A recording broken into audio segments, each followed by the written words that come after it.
Hi, I am Sage Eric of Sage Enchantments. Let's start our new year with a strong energy by asking help to our ancestors and our divinities.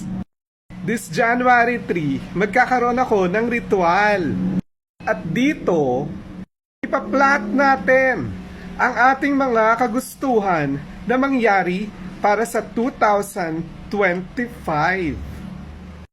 Na maging prosperous, abundant, prosperity, full of success, at marami pang iba. Ngayong bagong taon, magsasagawa ang Sage Enchantments ng unang ritual para sa kasaganahan ng ating buhay at mga tagumpay na ating mga minimiti upang maging masaya at maligaya matapos lahat ang mga problema at sabay-sabay na magsimula muli. Kaya nandirito ang Sage Enchantments para kayo ay tulungan abutin ang lahat ng inyong mga pangarap. Sa tulong ng ating mga divinities at ating mga ninuno. Ang unang ritual ng Sage Enchantments ay ang simple prayer ritual o ang padasal na kung saan ay hilingin natin sa ating mga ninuno at sa mga divinities ang ating mga gustuang makamit at maisakatuparan ang ating mga pangarap. Dito, pwede natin ilahad sa kanila ang ating munting kahilingan. At sigurado, ang ating mga ninuno at ang mga divinities ay makikinig at tutulungan tayong mamiti. Ang lahat ng ito ay kalawang ritual ng Sage Enchantments ay ang Back to Sender kung Blockbuster Ritual.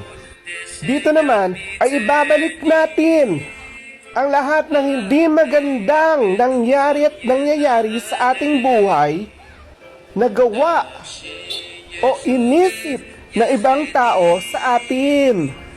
At dahil sa blockbuster effect, ilinisin nito ang lahat ng negativity na nananatili sa ating buhay ngayon para sa maganda at pagsisimula ng ating bagong taon. Siguradong magiging mas matagumpay ang ating hinaharap at ang ating buhay sa ngayon.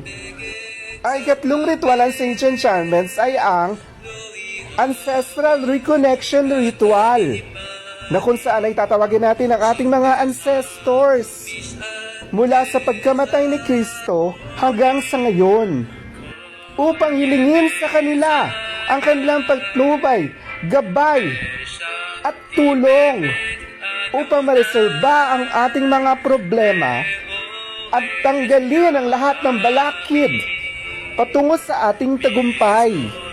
Sigurado ang ating mga ancestors ay tutulong upang mapasaayos muli ang ating buhay at tulungan tayo magtagumpay sa ating hinaharap. Ang ikaapat na ritual ng Sage Enchantments ay ang Panelo de Amor. Ito ang love ritual ng Sage Enchantments para muling maibalik ang pagmamahalan, pagsusuyuan, lambingan na magkapareha at magkasundo-sundo muli ang lahat ng magkakaaway, magkakagalit sa ating mga minamahal sa buhay. Magbigay ng pag-asa sa ating kinabukasan. Please let me know if you are interested. Salamat po.